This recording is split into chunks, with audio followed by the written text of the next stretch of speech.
Startuprad.io, your podcast and YouTube blog covering the German startup scene with news, interviews, and live events.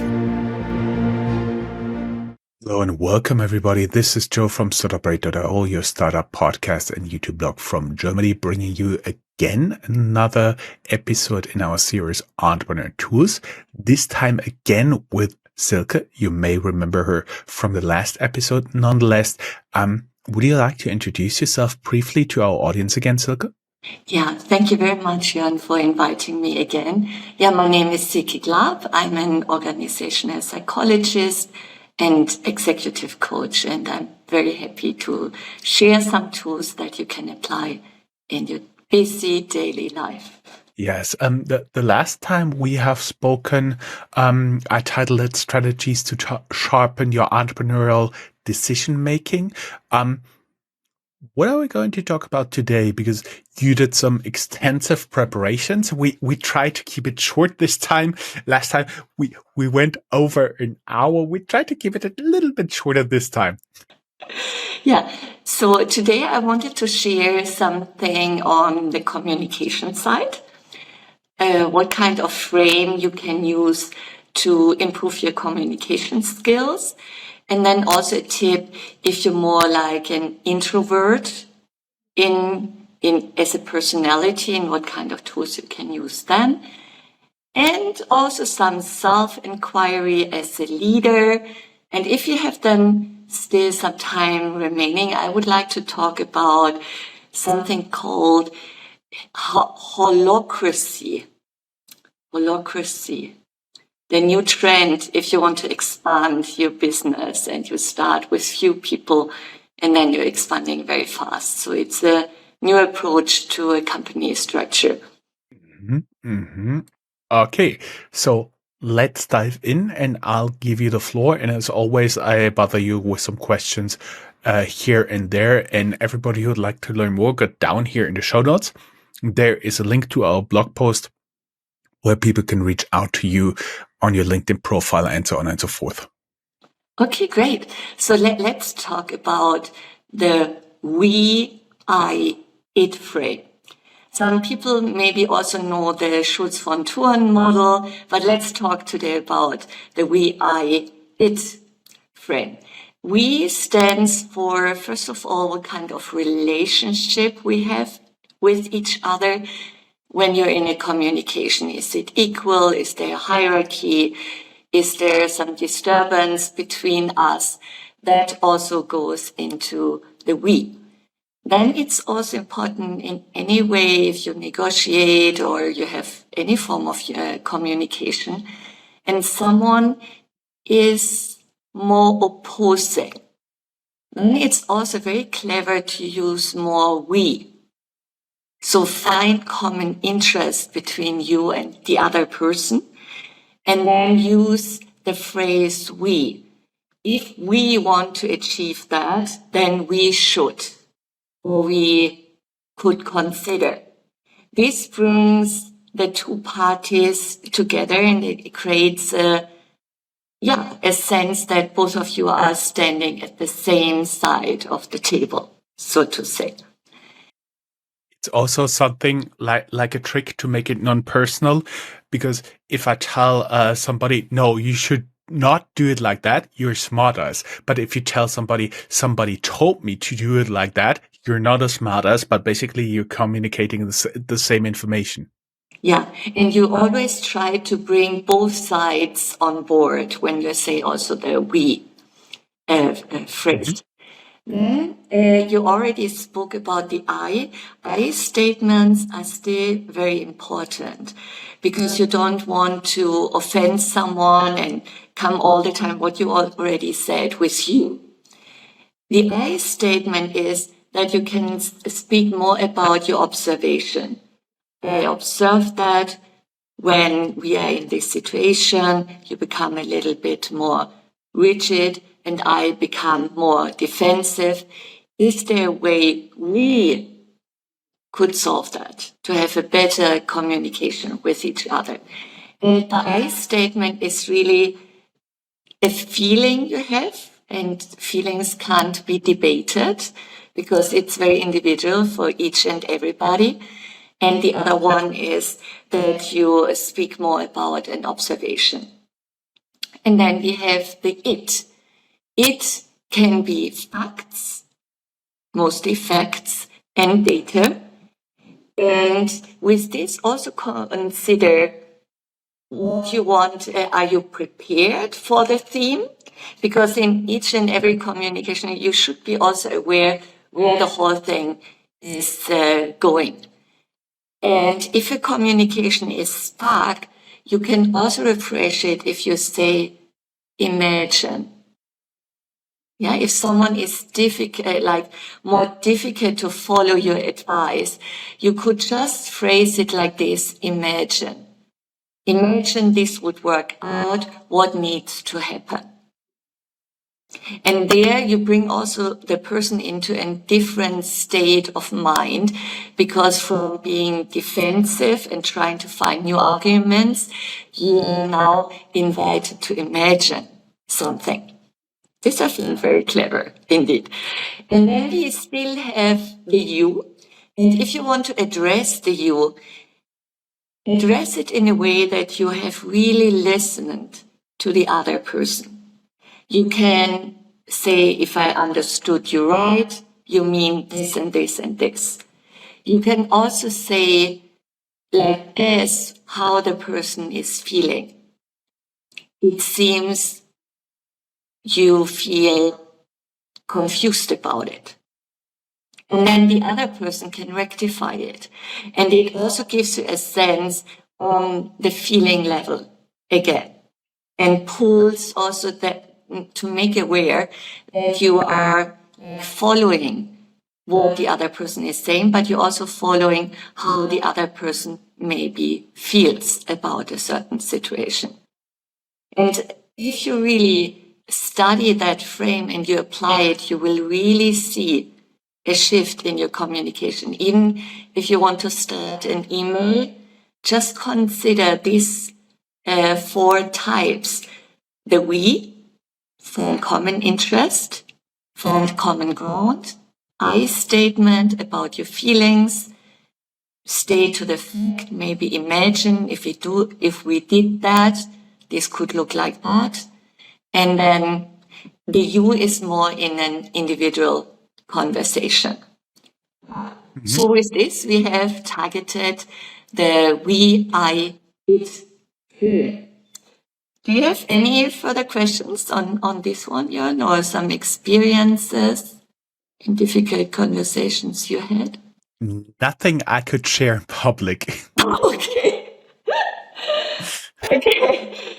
Then let's move on. If you are more an introvert and you're not the big communicator, then it's very wise because introverts often have a quite reservoir of knowledge that you use text message in form of emails, reports, presentations to really communicate your vision, communicate what is important for you, because introverts are often quite very good in written text. If you want to talk with people, then preferably try to meet them in one-on-ones.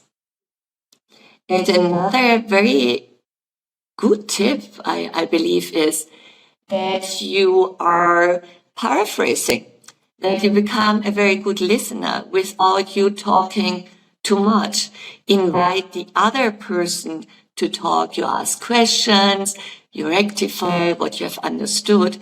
And surprisingly, people believe that after that you're a very, very good communicator, because they feel really hurt if you are not talking yourself all the time.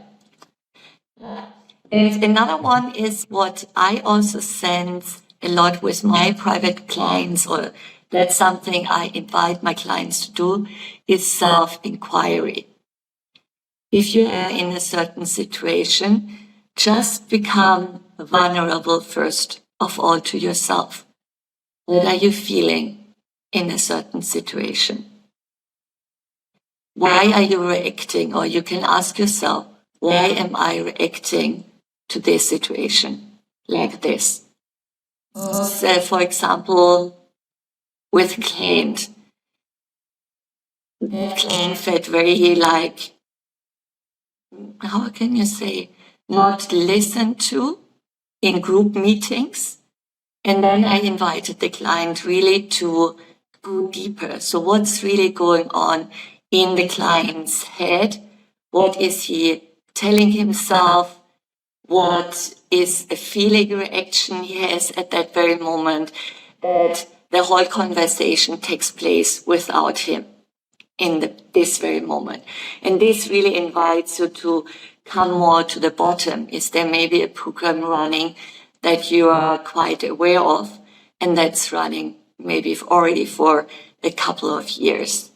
And often it stems also from childhood experiences. And if you start to dig a little bit deeper how you're feeling in a certain situation and how you are reacting as a result of it, this I call self-inquiry. Another one is also to ask yourself, the way I lead, does that contribute to the purpose of this organization? What kind of values do I have? And also, where are my strengths, or what are my strengths? And where I have some biases, some cognitive biases that I want to explore a little bit more. This is all about you as a leader. And then also you can look how you are practicing or behaving as a leader. Are you able to motivate your team? Are you able to coach them? Are you able to inspire them? And are you also empathic? Can you understand how certain team members are feeling in your team? Yeah. So this is now in very like brief, fast sentences what I wanted to. The problem to me has always been that the worst leaders think of themselves very highly. But it's always a problem to really discuss something like this objectively. Many companies do a review, or the boss reviews his employees, but it's barely the case that the bosses get reviewed by their employees. And I do believe that's something you should totally bring up. That is an opportunity to improve. But when you talk about this self-reflection, do you have some kind of technique or techniques where you can use? Because when you just start thinking about one situation at work or something like this, you usually get on the wrong path if you just try to go down your own rabbit hole. Is there something that would help with those reflections here? Yeah, for me, the basic terms is again the feeling. Can you remember last time we also spoke about feelings? And then I said that's a very important vocabulary for you to inquire, because you act because based of certain feelings and emotions you have. And the first step is to observe yourself. That's actually mindfulness, to hold, to pause, and to become aware what's happening inside your body.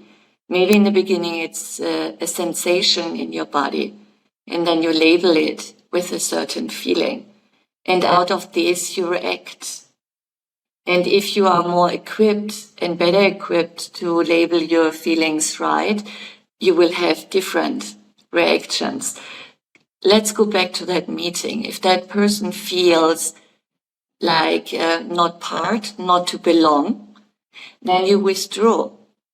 Yeah, if you have the feeling, I don't belong here, nobody is interested in me, you're withdrawing and you don't start to contribute in any way. And if you just say, I feel left out, I feel the whole conversation is without me, then you can ask yourself, how could I bring myself in? It's not so strong then when you say I don't belong, because that's a really basic and need we have to belong. But if you say, I feel I'm getting more quiet, I observe myself getting more quiet, I sense that I'm going like more inside myself. So what's really going on? Is that I don't belong, or is it more I feel left out, or I don't feel included? And then you can ask yourself, what can I do to bring myself back into that? Yeah. And also say I'm still part of the team. They didn't ask me to leave. It's now my own reaction to what I feel in that very moment. To ask about your values is to ask, what do I want to achieve as a leader? What is important for me when I'm in the position of the leader? And then you come to your values. Do you say empowerment is important for you? Or do you say status is important for me? Influence is important for me?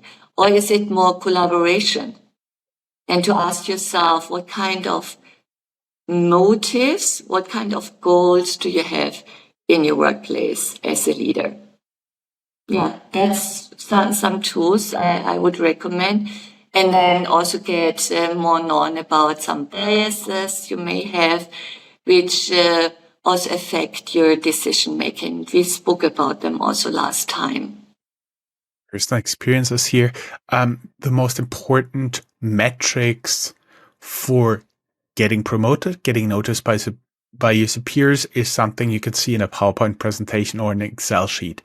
The best ways to get your team to work on this is something you can capture in Excel sheets or PowerPoint presentations. So that's basically where you first have to lay the groundwork. You shouldn't be. A friend of mine always calls it seagull management. The seagulls, they come in, they scream around, and then they disappear again. Yeah, and you also mentioned that employees are assessing their leaders. And it's in quite a number of companies, it's quite common to have these 360-degree feedbacks. And this is exactly then what comes from the ground. And then it's not always very pleasant for the leader up. It can be also used as some politics around. Originally, it's a very great tool to get insights and perspectives from different levels, to see what kind of culture is really in that organization, and to also accept feedback. You can already tell that a culture of a company is broken if the leader can select who gives you feedback, or if you just cannot select the persons you want to give feedback on. If there are strict rules, if they're implemented thoroughly, the bosses decide who gives feedback about them. You can already tell, why should they do that? Yeah, yeah. That's very, very obvious. Yes. I've seen companies from the inside that do that. Yeah, that's a question to me. No. It's a statement from you. Yeah, yeah, Exactly. I'm sorry, but that is something. You always talk about employee performance and measuring them, but you don't measure the leaders. And usually, I do believe that really holds true. The saying goes, people are coming for the challenges and leaving due to bad management. And I've seen over and over and over again that companies just keep the bad managers and hire new people instead of asking different and difficult questions here. yeah, yeah, yeah. But then you see that through a more hierarchy level, maybe the upper managers or supervisors, they're not always aware what other team leaders are doing. And therefore, these feedbacks from the employees are a very good tool. And it needs to be embedded in a culture where it's safe. We call it psychological safety, that even if that feedback was not so good, it's not used like an instrument now to downgrade the manager, but to really have honest discussion how that manager can improve. And this is what I call psychological safety. So it's for everybody in that organization. And then you also have a higher chance that that leader takes it up and really tries to grow in it. What I want to add is that I've made the experience in more established companies, the people get promoted because their bosses like them and not their employees like them. And if you really want to work on a company culture, you should question this old paradigm. Yeah. And that's also like the cognitive biases of maybe that person is similar to me and therefore I like it. I like that person. Not only that, but also the bias. He has now the title of whatever. He is now a director of many, many things, and therefore he knows it better than the people he has worked with in a team for 5 years. Why? It's just a title. Yeah. And therefore, this other aspect I wanted to talk about, this holacracy, is really a very new approach where you can get rid of this kind of entitlement, because there are no titles anymore, there are roles. So it's a new approach. You want me to go further on this one? Yeah. So holacracy also stems from where agile management somehow stopped. And then there were some great guys who said, okay, let's bring that even a little bit further on an organizational level. And it's quite appealing for startup companies because you may start with some few employees and then rapidly you grow. And in this case, the founder, the CEO, is not able to take up all responsibilities anymore. So these guys, they said, okay, let's just leave any director and vice president and whatever the names are and really look deeply what kind of activities. Let's the hypothesis that you said you had maybe 4 employees or 6 employees, and you did also quite a lot for yourself, and then it's growing now. And then you really define what activities are really needed in this organization. And then you give it a role. A role always has a purpose. So what is the role now? What's the objective of the whole thing? And accountability. So a role can be that I'm doing website development and purpose is to create an excellent website and activities is the whole design work. Then I'm also maybe someone who is responsible, has the role to alert if there are any kind of bugs in the system. And then my accountability is that I also take care of that one. And in these activities, I do everything when it comes to web design. But maybe I also have a role in marketing because as I know the whole software, I know the software design and web design, I'm also very good in selling. So I also have a role in the sales team. So it's not that there is a marketing team and they're only the marketeers. With a role, you can be part of different circles. So departments become circles. And I found that really interesting because with this, you can cover up whatever activity is coming up.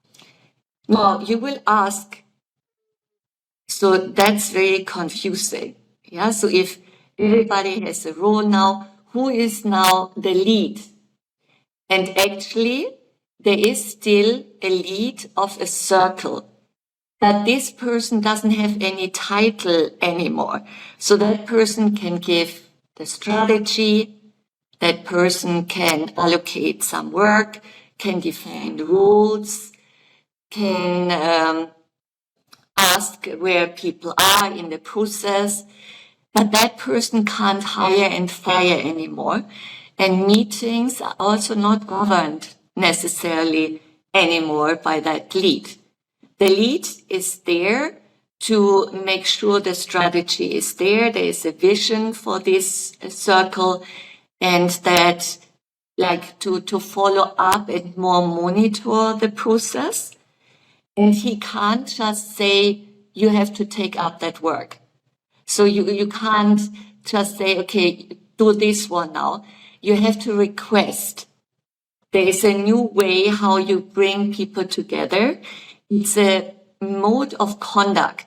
So as a lead, you can request that someone takes on additional work. Other team members can also do that. And the person that it's asked can say yes or no, but if the person says no, they have to really bring arguments that rectify that why the person can't take up further work. Then also as a leader, you can request that people prioritize their task. So if you see that according to the strategy, certain task needs to be done and someone is working on something else, you can streamline that. You can say, according to the strategy, kindly everybody in that role prioritize now on the strategy. And you can also request that people open up their work, what they're doing in that very moment. So that the manager becomes more the lead of the circle, but meetings will be governed by someone else, because in that circle, there's also the role of holding a meeting, like the facilitator of a meeting, and that's not necessarily the lead of that team circle. So I found that really, really interesting, because at any time you know what the role and accountability of a certain person is. Do you have any? Is it new for you? Have you ever? I've seen so many companies from the outside and the inside during my 15 years of consulting work. And I do believe a lot of people are now getting really confused. How can I enforce the rules? And other people, I know, especially in higher management, they pride themselves. Yeah, I have 15 direct reports. If you're leading a circle, you can't talk about direct reports anymore. So I do believe that alone will be some obstacles to change. But guys, don't get me wrong. I'm not necessarily bashing here traditional models and saying they're all wrong. I'm giving you some examples in order for you to think about how your organization should be, how it is, and what else you could do. So basically, you could see it between a circle who gives you new ideas, and I give you some old ideas, and you can think about what will work better for you. There's no judgment either way. Only you should allow every employee to leave a review for every employee. Yeah, and in this model, of course, it's really a cultural change, and it's easier if you start from a startup. Yeah, and you apply that. They're really governing rules, Jörn, in that approach. Alone, that you say there is really this all agreement of transparency, then this thing to prioritize, and also to open up where you are in the process. Then even you have discovering meetings where everybody, like in very brief meetings, say where they are and what they need. Do they need any resources? And the manager as such is not so relevant anymore. It's more to give in the strategy.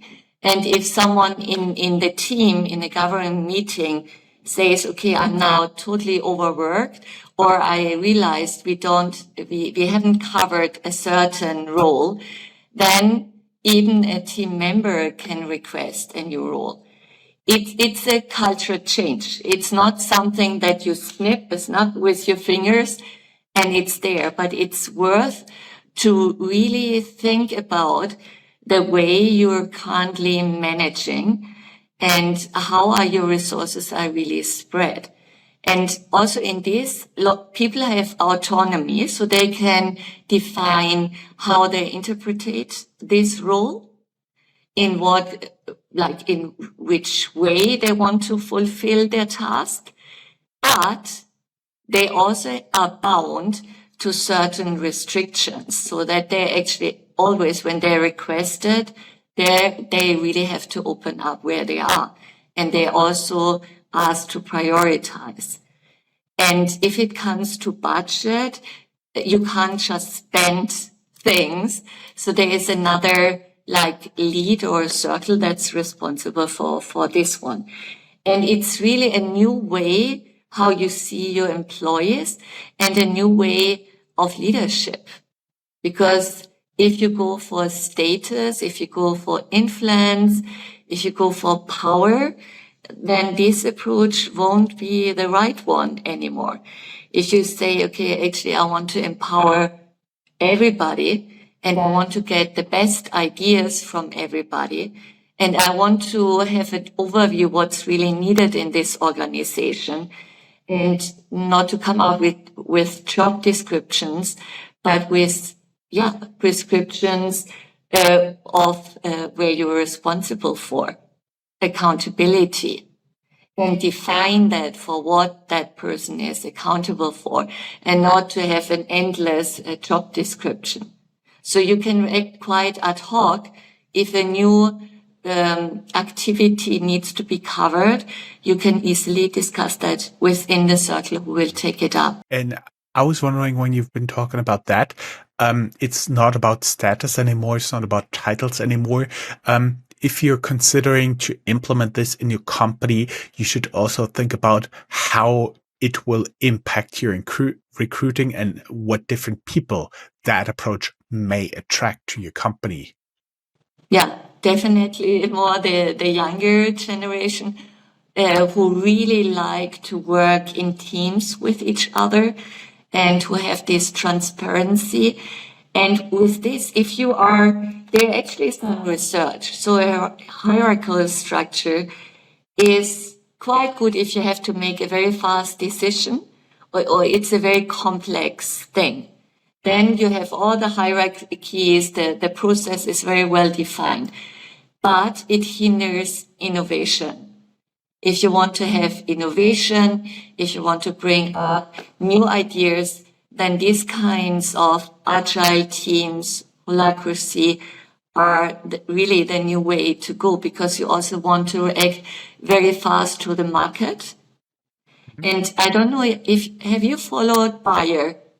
Yeah, they really had to change immediately. And it's a big, complex company who had several hierarchy levels. And they realized that their shares are really falling. And they also realized that they are not near to the customers anymore. And then this new CEO came in and he said the only way this company can survive is if we have this kind of teams, circles. And then it was discussed with the union. And just to save also jobs, there will be a lot of hierarchies are already not there anymore. And they work in this kind of, everybody has a new word for it, but in the end, it's circles where people have defined roles and they can be member of different circles to bring really up the best talent, innovation, and the strength someone is bringing to the team, and to react very fast and very individual what customers need. Another aspect that comes to mind when you've been talking about that, not being close to the clients anymore. I'm not saying that this agile mindset will change that necessarily, but I've heard from several people over and over again, there's a certain size, maybe 3,500, maybe 5,000 employees, when a company just getting busy with itself and kind of losing touch with the market because they have so much internal administration, so much internal politics. And you should also keep that in mind. Maybe a few of the listeners out there are building up companies that will get to this size at one point. And so that is also something you should have in mind. As I said, no challenges, no best, no worst approach, just a lot to think about here. Yeah, yeah. And how do you want to govern your organization? And also in this holacracy, you can also still, as the CEO, you can still be part of circles. You also have a specific role in the circle so that you keep like the overview. And you are also part of the board that's now surrounding each of the circles. I personally found it a very interesting approach, especially when it comes to volatility, what is expected from organizations. And if you have the chance to build it up in this way, then you're already like proven for the future. And the other ones, just think about it. Yeah. Is that something you feel aligned? Because this will involve really a cultural change. That's not something, okay, we just bring some agile tools into our organization. We do some stand-ups instead of long meetings. We just stand and then everybody just reports where they are and what they need. And then maybe you have a Kanban board. That won't make you agile only because you're just applying some interventions. It really needs the complete mindset of agility and leading differently. Mm-hmm. And it usually doesn't work if you want to press an agile mindset into existing project portfolios. I've seen that, and basically it's like you want to hammer a square into a circle. It just doesn't work. It breaks at the end. So usually not a good idea. Yeah, completely not good idea. And therefore, if you really go for it, it has to start with the top management. People have to be trained, have to be adjusted. Yeah, and bring the right people into the teams. Because everybody, before I asked the question, what kind of motives or what drives you as a leader? So are you going for empowerment, collaboration, or are you going for what I repeatedly said, power, influence? And then you will always have different people in the team and then mix them up. Yeah, because you don't want only people who like to be social. You also want to have maybe some people in the team who look and try to influence that people are moving forward and not only have a nice time with each other. So bringing different characters into a team, I believe, is also important. Mm-hmm. Exactly. Throwing together the most diverse people has always helped me. As one of the best projects I was in was when I was boss of 45 people from 9 different countries. Was very interesting. Very interesting project there. Sorry, go ahead. So these were some ideas concerning, your communication, your self-inquiry, and holacracy. Something to really ponder about and search for these different approaches. And I hope you got some new knowledge, some food for thought. Yeah, this would make me really happy. Jan, anything that you are interested in? Actually, I also do have a lot to think about because in the past I've worked with agile methodology with different build-up approaches, and I've been always kind of swinging between corporate world and startup world. That's why I try to contrast you in this second piece a little bit more for the very simple reason because one is very much picture book startup, the other one is very much active, lived corporate life, large corporate life, and there's always a truth somewhere in between that you should find out there either as an employee and look for the right company with the right culture, with the right approach, or if you're yourself in charge of company or parts of the company, you should think about what do you really want and to contrast both ways and actually not try to do everything because that always just doesn't work. Yeah, and start with a pilot. So if you're already quite a mature company, maybe you start in one department with this new approach. Because like Bayer, I don't even know how they manage to break all these hierarchies and force people into these teams, but it's forceful. I do believe they could only do it with economic necessity, because if there would it's be out of not a necessity. pressing economic need, you would never get that change through. Wouldn't work. Yeah. So, but that's happening there. So if you're like, okay, I'm quite intrigued by it, and you're open-minded, then I always recommend a start with a department that's also open-minded and try this new approach out. And then you may spread it to other departments too. So all these agile things, they started in software development. If you are in software development, maybe you're already doing it with your programmers.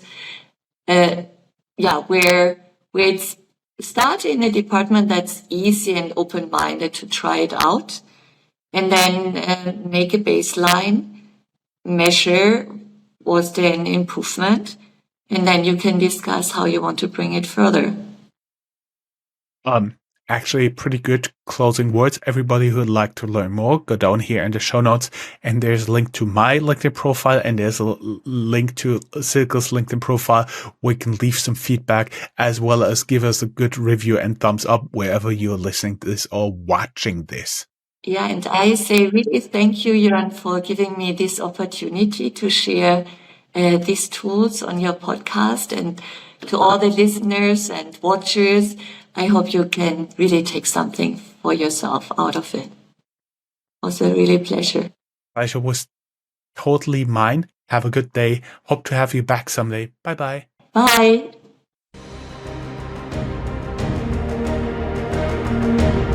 That's all, folks. Find more news, streams, events, and interviews at www.startuprad.io. Remember, sharing is caring.